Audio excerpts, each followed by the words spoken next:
É hora de entrevista importante no nosso Bastidores CNN. A gente chama direto do gabinete dela no Palácio do Planalto a ministra de Relações Institucionais, Gleisi Hoffmann. Ela está ao lado do meu parceiro Gustavo Uribe, ministra, liberado para esse momento, junto com a senhora especial, para a gente poder ouvi-la aqui sobre esse ano que se inicia de 2026. Vamos falar sobre a política nacional, economia, eleições e o cenário internacional. A bola está contigo, meu parceiro. Obrigado, Tainá Falcão, ministra. Obrigado pela entrevista. Ministra das Relações Institucionais, ela que coordena todo o trabalho junto ao Congresso Nacional. É isso. Prazer estar aqui com você, Uribe, Tainá, prazer grande. Ministra, a gente não poderia começar de outra forma por conta das polêmicas do Banco Master. Envolvimento de alguns fundos com o primeiro comando da capital. O ministro Fernando Haddad foi muito direto, disse que é o maior escândalo da história bancária do Brasil. Como a senhora vê esse escândalo e como a senhora tem visto o trabalho do governo federal e da Polícia Federal? Eu acho que o papel do governo é garantir que haja fiscalização e apuração dos fatos. O Banco Central tem o poder regulatório e também de fiscalização e a Polícia Federal de investigação.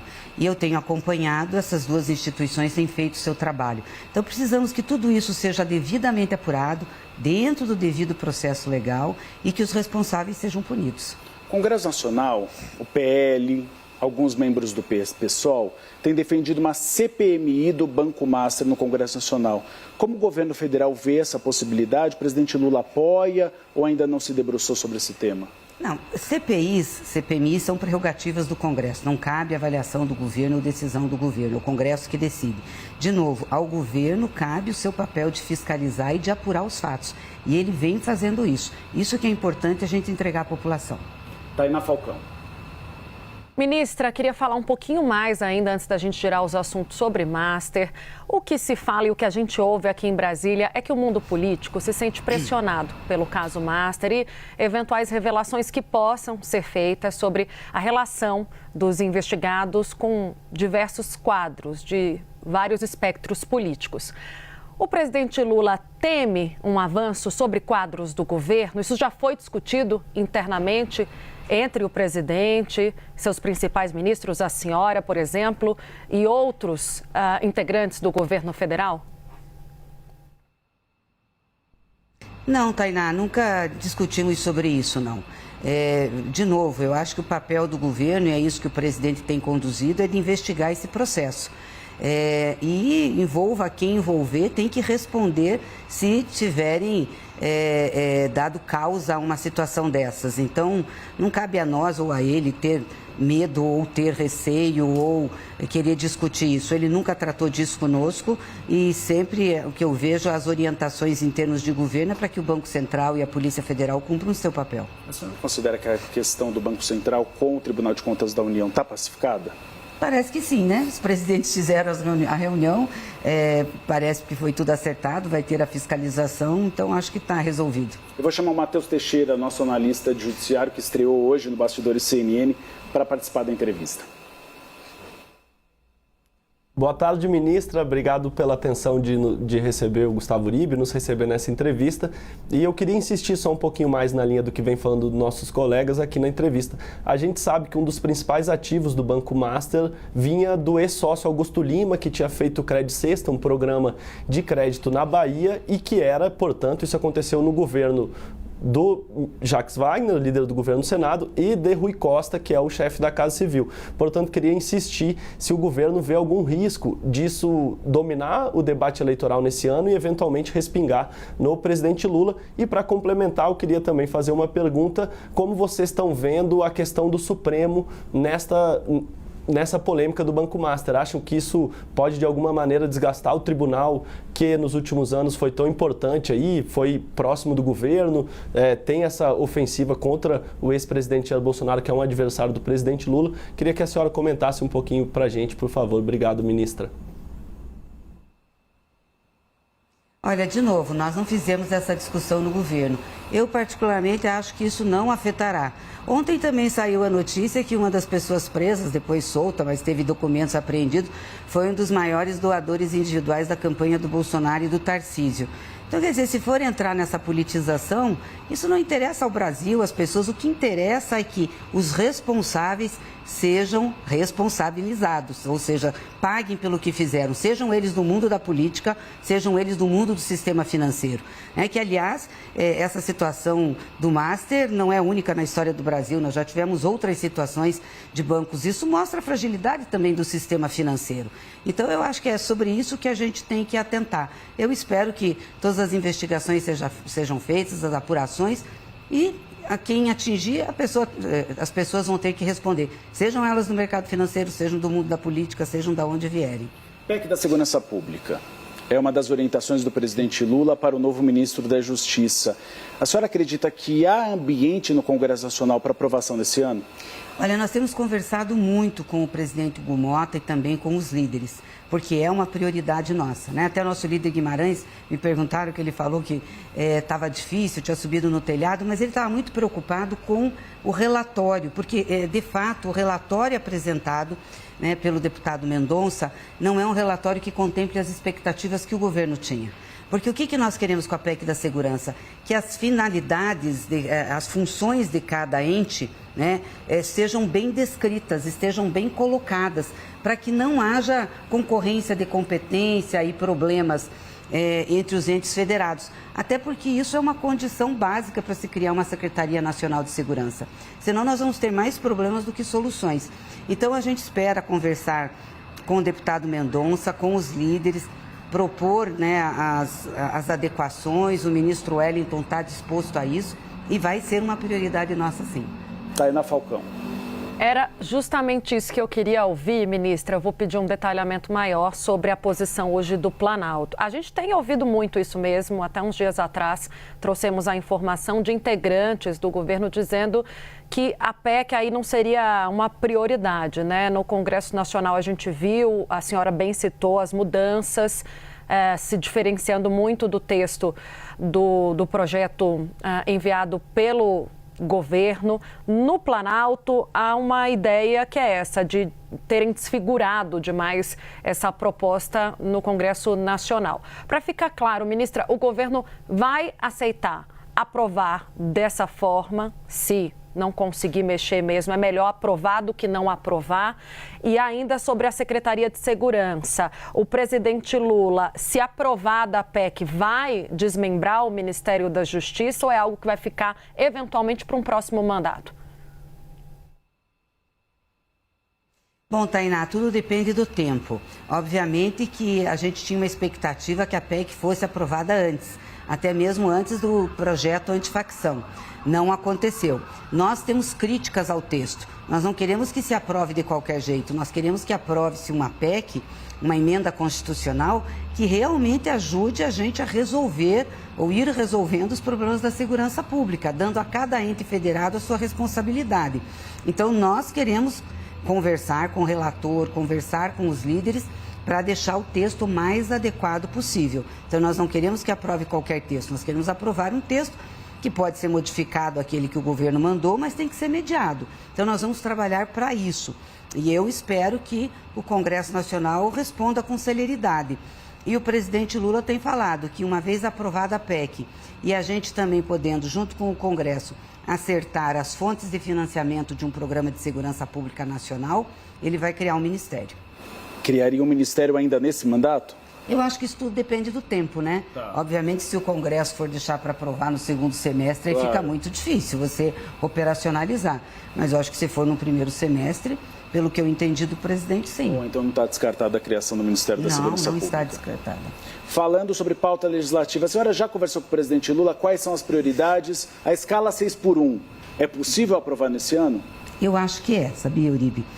Já conversei com o presidente Hugo Motta também, conversamos com alguns líderes e eu sinto que esse tema está tendo mais sensibilidade da casa no seu tratamento. As pessoas estão se importando mais com isso, né? E para o presidente Lula é uma prioridade, né? O presidente Lula é o presidente que já reajustou o salário mínimo de maneira real. Tem uma política econômica que está fazendo a geração de empregos bater recorde. Melhorou a renda das pessoas. Agora precisa melhorar a qualidade de vida. Não é possível a pessoa ter um dia só de descanso na semana. Isso afeta muito as mulheres, principalmente, que ainda têm dupla jornada de trabalho. Trabalham fora e trabalham dentro de casa, ficam com um dia por semana para descansar e ter os seus afazeres. Então, é uma questão de dignidade, né, das pessoas. Então, o presidente pediu para que a gente priorizasse, temos conversado no Congresso. Eu estou muito otimista no sentido de que a gente consegue aprovar. Além da 6x1 e no caso da PEC da segurança, que outra prioridade foi estabelecida? O projeto antifacção, que também é importante para nós, foi para o Senado, voltou com uma redação muito adequada, que nós concordamos, conversamos lá no Senado.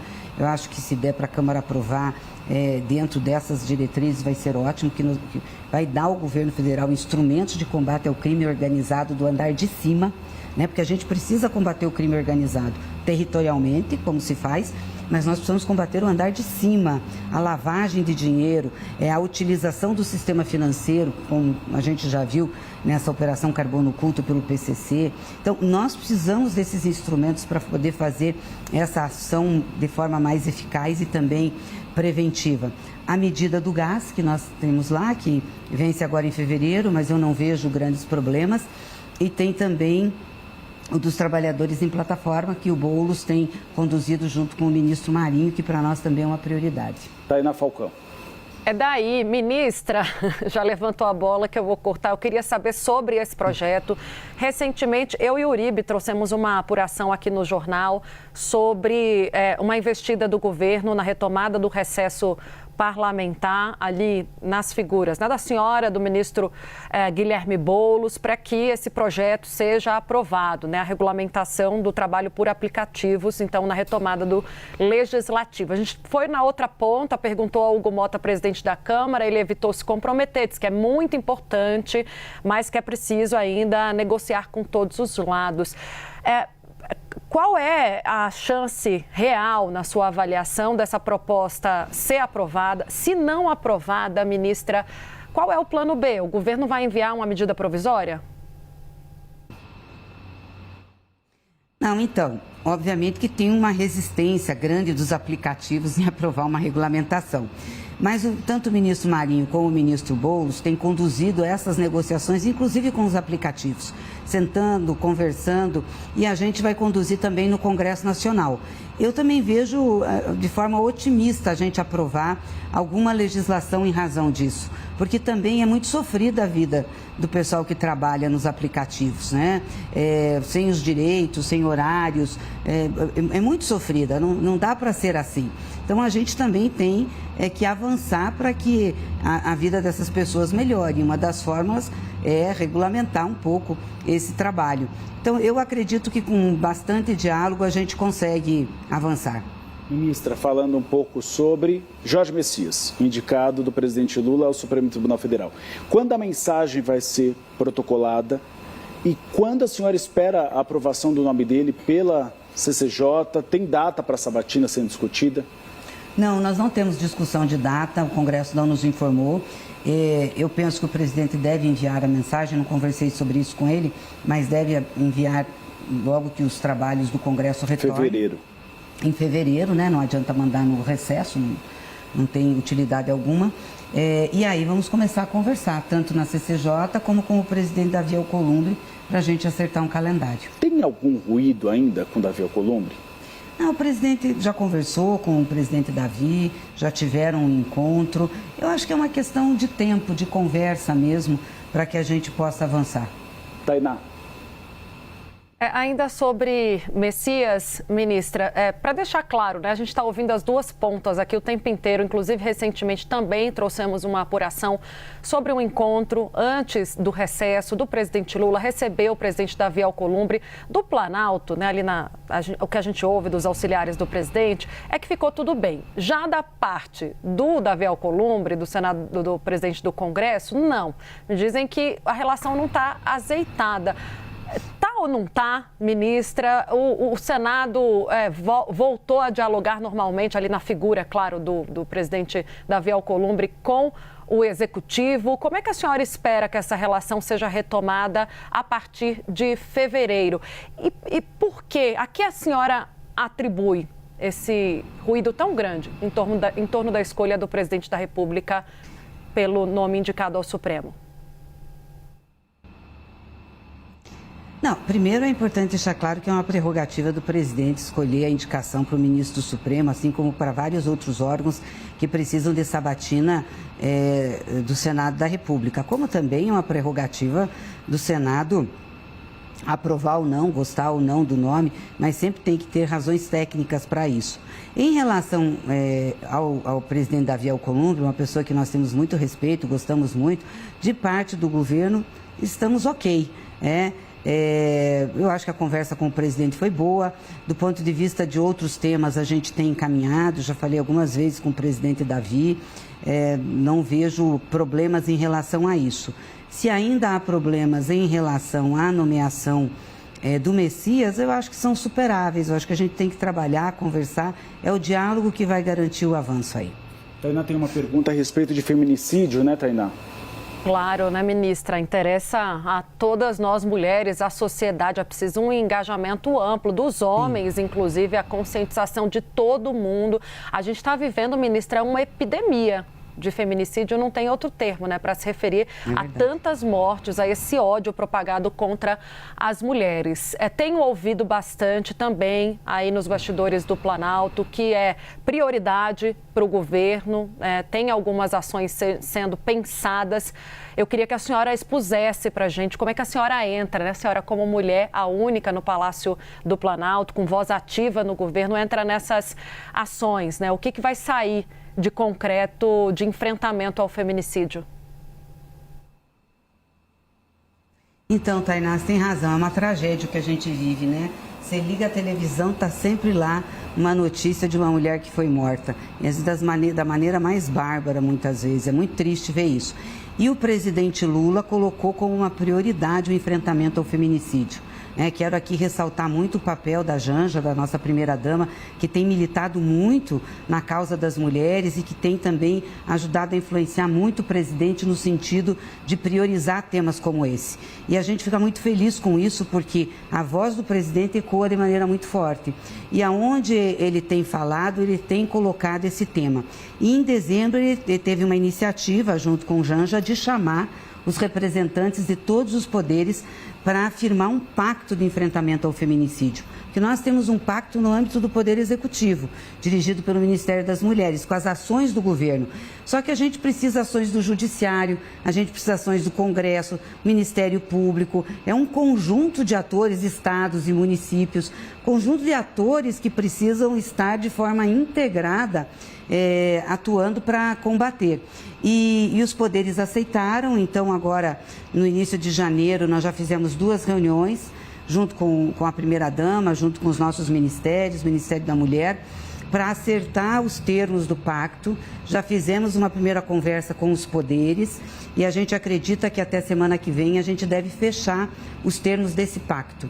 É mais ou menos como foi feito o Pacto em Defesa da Democracia, da Transformação Ecológica, onde todos vão colaborar com ações integradas e bem focadas para a gente fazer esse enfrentamento, com uma campanha de mídia, inclusive, de conscientização da população. Porque uma das coisas que a gente tem certeza é que nós temos que atuar na dimensão cultural e educacional, e principalmente voltada aos homens e aos meninos, né, para que a gente possa realmente extinguir essa chaga.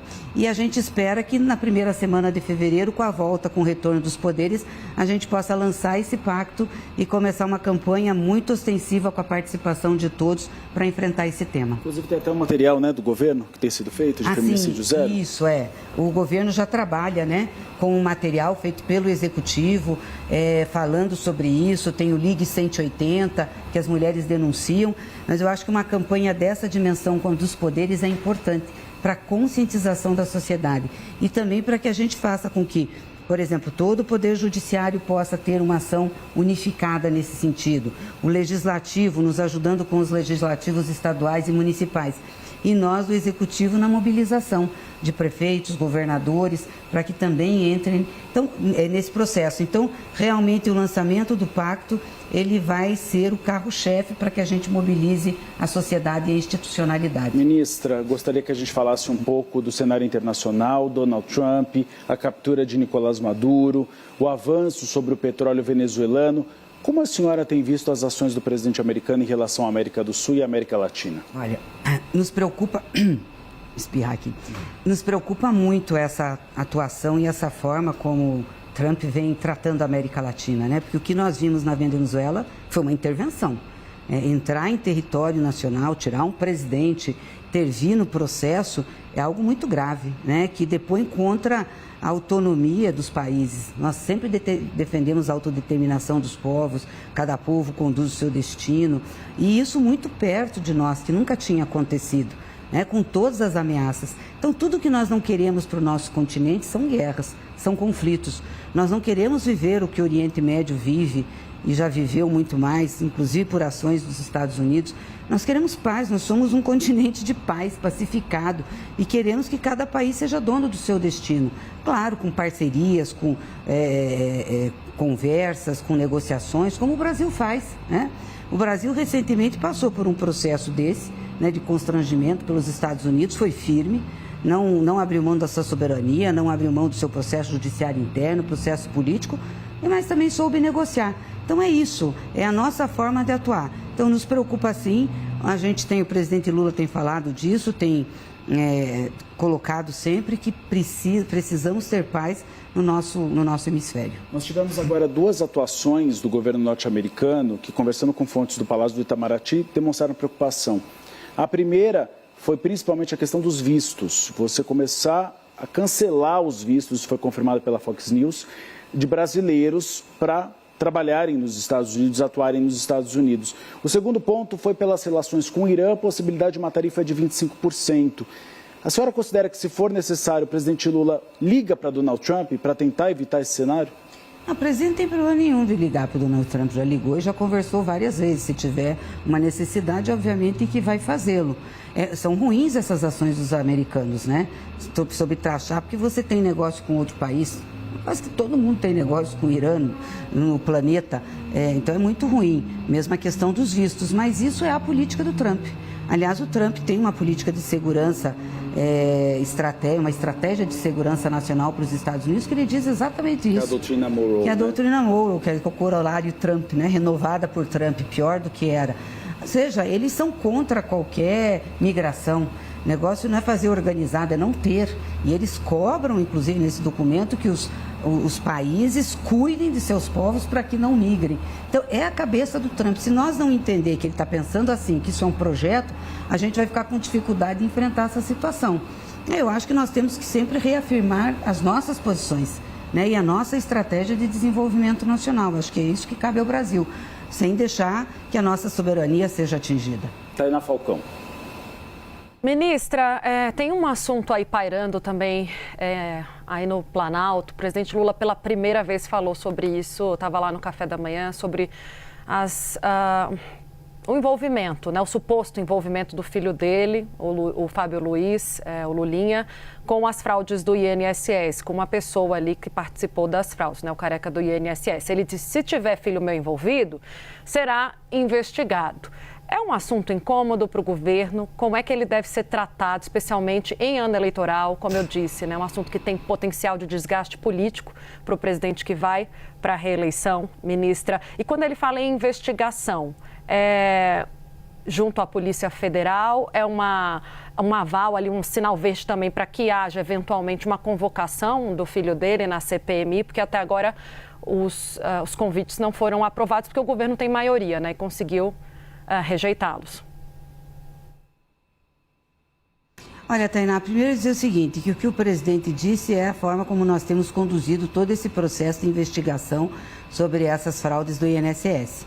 Bom lembrar que a maior parte dos problemas ocorreram no governo do Jair Bolsonaro, não do governo do presidente Lula.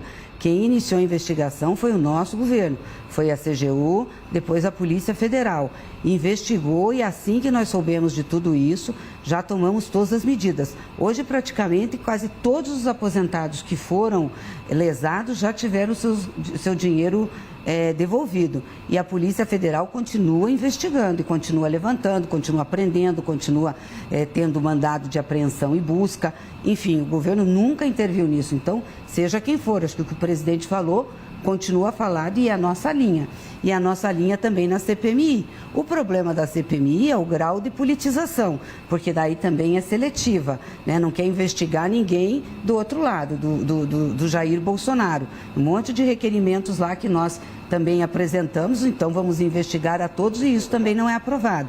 A gente já alertava para esse nível de politização de uma comissão parlamentar de inquérito sobre o tema. Então é muito ruim, porque ao invés de o foco ser na investigação, que já está sendo feita, né, no âmbito do Executivo, fica nessas disputas políticas de aprovação de requerimentos. Então, acho que isso é muito ruim. Vamos ver como é que retomam os trabalhos agora, mas nós não temos receio de nenhuma investigação, não. A senhora falou de Jair Bolsonaro. Como a senhora tem visto essa insistência por Jair Bolsonaro pela prisão domiciliar? Agora ele pediu uma Smart TV lá na cela da Polícia Federal. Tivemos até Michele Bolsonaro reunida com Gilmar Mendes para pedir essa prisão domiciliar. Pois é. A vida é interessante, né? Porque eu lembro quando o presidente Lula estava preso, essa gente não queria que tivesse um aquecedor na sala em Curitiba, num frio muito grande. E demoramos muito tempo para conseguir. Nunca teve frigobar na cela do presidente, nunca teve nenhum. E agora Bolsonaro quer todas as regalias. Ele que criticava isso, né? Só estou fazendo esse parênteses, foi um desabafo, tá? Eu que vivi toda aquela situação e agora essa situação sendo colocada, né? Eu acho o seguinte, o Jair Bolsonaro foi condenado, tem uma pena que foi transitada e julgada. Ele teria que estar cumprindo pena num presídio, porque depois de trânsito em julgado da pena é no presídio que você cumpre pena, e o tribunal já foi condescendente e colocou-lo numa cela especial. Eu não vejo nenhuma justificativa para mudá-lo de lá. Ele tem que cumprir a pena conforme a lei determina, a menos que tenha um problema médico, seja uma orientação, mas pelo que eu vi não é isso. É um pedido da família. Então, não vejo razão. Tainá Falcão. Não, deixa eu passar aqui a palavra para o nosso analista, Matheus Teixeira, que ele quer falar de eleições contigo, ministra. Ministra, acho que a entrevista já deixou muito clara a estratégia eleitoral do governo. Medida para motorista de aplicativo, escala 6x1, a isenção do imposto de renda vai entrar em vigor esse ano. Mas eu queria saber um pouco dos bastidores, como a senhora tem interpretado as articulações. O governo, depois de 3 anos, aí, indo para o 4º ano de governo, pode ser que fique sem apoio de nenhum partido fora da esquerda, assim como aconteceu quando o PT nem estava no governo ainda, quando o presidente Lula se elegeu em 2022. Como a senhora interpreta essa dificuldade de atrair esses partidos de centro para o guarda-chuva eleitoral do PT, ou se a senhora acha que, na verdade, essa avaliação está errada e, na verdade, MDB, PSD, Republicanos, PP podem ainda aderir ao governo e encorpar essa chapa do presidente Lula. E para complementar também, não tem como falar de eleição e não falar de São Paulo. Como está essa questão de São Paulo? O ministro Fernando Haddad será candidato? Ministra Tebet e Marina podem mudar de partido para dar palanque para o presidente Lula? Queria que a senhora resumisse um pouco dessas articulações para a gente. Ô, Matheus, em política as coisas são possíveis, dependendo do desdobrar da conjuntura e das conversas. Então é possível que alguns partidos aí do Centrão possam vir fazer coligação formal conosco. Já aconteceu isso em eleições passadas. Pode acontecer. Mas se não acontecer, também não é grande o problema. A gente sabe das diferenças programáticas desses partidos conosco. Vão acontecer daí as alianças regionais, que já foi uma característica em 22 e que pode ser agora em 26. Ou seja, pela situação regional, a gente faz alianças para as eleições regionais e de apoio do presidente Lula em determinados estados com esses partidos ou com determinados partidos. Nós não vemos grandes problemas em relação a isso, né? Importante a gente ter um conjunto de partidos que coliguem e que sejam, né, desse nosso espectro, e a gente tem mantido isso para que a gente possa ter força eleitoral, a questão de tempo de TV, tudo isso conta e é muito importante. A eleição em São Paulo é uma eleição muito importante. Eu defendo que o ministro Fernando Haddad seja candidato. Obviamente que tem que ver qual é a melhor posição, se governo ou Senado, mas numa eleição onde está em jogo a continuidade de um projeto, todos que participam dele têm a obrigação de lutar por sua continuidade. E para quem tem voto ou condições de ter voto, essa é a luta mais importante. Então eu defendo que todos que estão no governo, que têm condições de ter voto, de disputar, de ganhar uma eleição ou de ajudar o presidente Lula a ser reeleito, tem que ir para o fronte de batalha. Defendo isso, né? Então, defendo que o ministro Fernando Haddad vá.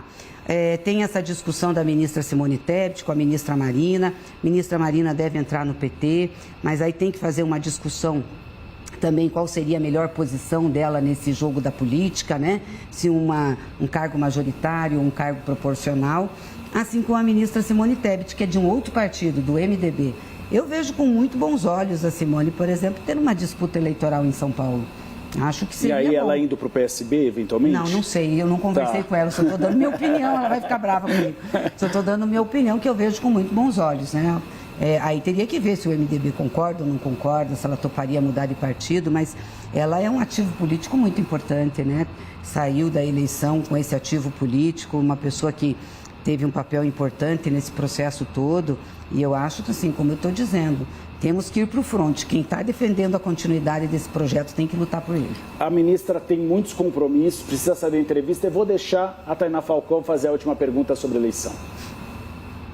Ainda sobre a eleição, a senhora está aí, convocando, né, todo mundo, ministra, a ajudar na reeleição do presidente Lula, incluindo o ministro da Fazenda. O que a gente ouve no bastidor é que o ministro gostaria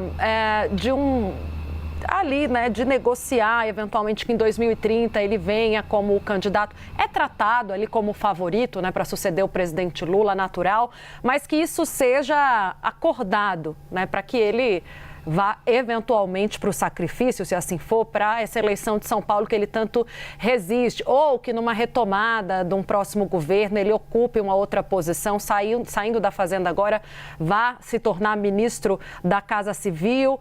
Tem gente, inclusive, ministra, que fala que no entorno de Haddad o que é discutido é a viabilidade de uma chapa pura, o presidente Lula com o ministro da Fazenda. É uma possibilidade, na sua avaliação, que isso tudo seja colocado na mesa diante dessa discussão sobre Haddad ser ou não ser candidato em 26? Nossa, Tainá, tanta conversa que eu nunca ouvi. Mas está todo mundo comentando, ministra. Não estava na mesa de 2030. Pode comentar, mas isso não está na mesa de uma discussão. Até porque não tem razão de você conversar sobre uma eleição agora, condicionando a eleição. A gente não tem governabilidade sobre o processo político. Magalhães Pinto dizia que política é como nuvem, muda a qualquer momento. Então não tem como você fazer nenhum compromisso nesse sentido, e nem acredito que tenha sido essa a vontade do Haddad, se eu conheço, entendeu? Muito menos de chapa pura. Ele conhece política, sabe que num processo de disputa como nós estamos vivendo, principalmente de um quadro com muita polaridade, muita polarização, a gente precisa de aliança. Então, eu não vejo muita sustentabilidade nessas conversas, entendeu? Assim, do ponto de vista da política concreta. Seria Geraldo Alckmin, o vice? Não sei se vai ser Geraldo Alckmin. Ele é o vice, é um excelente vice, adoro ele, com certeza. Acho que deveria, mas isso cabe ao presidente conversar com ele, a conversa entre os partidos PT e PSB e a estratégia que vai ser feita para a disputa eleitoral nacional e em São Paulo. Que cenário seria mais favorável a Lula, Tarcísio ou Flávio? Qualquer um que vier, nós vamos estar preparados para disputar. Ministra, obrigado pela entrevista. Nós conversamos com a ministra das Relações Institucionais, Gleisi Hoffmann, aqui no gabinete dela em Brasília. Espaço sempre aberto na CNN Brasil para a senhora. Obrigada, Tainá. Obrigado, Uribe. Obrigada a todos da CNN. Obrigada, ministra. Matheus, nosso analista também. Sempre bom essa conversa, ministra, para a gente afinar o que vem por aí, né, nesse início de ano. Um bom trabalho para a senhora.